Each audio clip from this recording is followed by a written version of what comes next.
Hey friends, Pastor Aaron here with your fearless word of the day. We are in the book of Ruth right now, preparing for our new series that launches this weekend, A Glimmer of Hope, working through the life and story of Ruth and Naomi.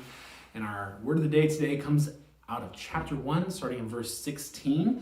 And this is right after Naomi's sons have passed away, and she has told her daughters-in-law, go home. Go back to your people, go back to your gods, go back to your families and your way of life. Let me go home my way and you go home your way. And this is what we see in verse 16. But Ruth replied, don't urge me to leave you or to turn back from you. Where you go, I will go, and where you stay, I will stay. Your people will be my people, and your God will be my God. Where you die, I will die, and there I will be buried. May the Lord deal with me, be it ever so severely, if even death separates you and me. When Naomi realized that Ruth was determined to go with her, she stopped urging her. So the two women went on until they came to Bethlehem. Where they arrived in Bethlehem, the whole town was stirred because of them. And the women exclaimed, can this be Naomi?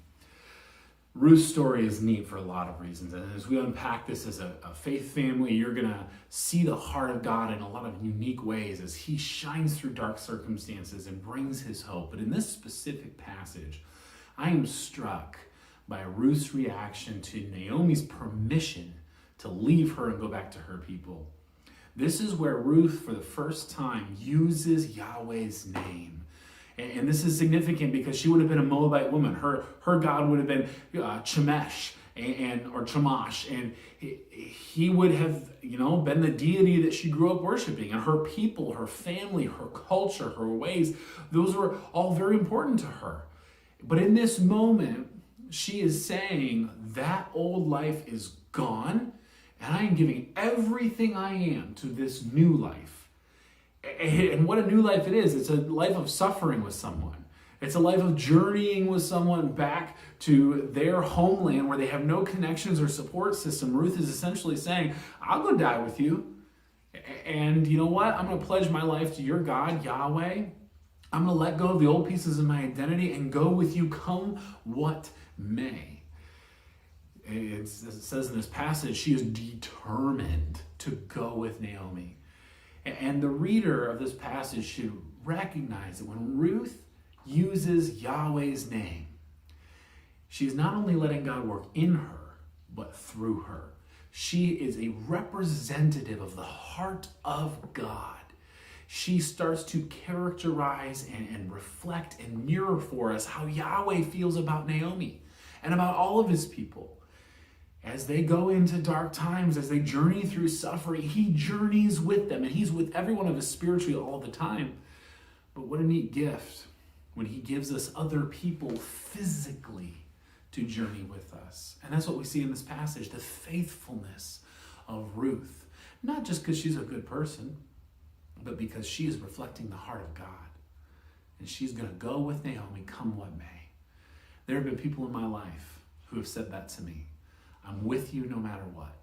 And in those moments, they have been God's faithfulness, his comfort and hope to me in times when I felt completely alone.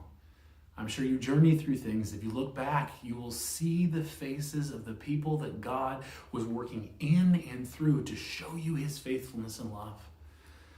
He is there with every one of us spiritually, but what a gift when he gives other people to us physically to journey with us, to bring his presence into our lives in unique ways. That's just one of the ways that his hope breaks through the darkness of what we're going through. As you move through the rest of your day, I just encourage you to look back. Who has God used in your life? Not just because they're good people, but because they're God people.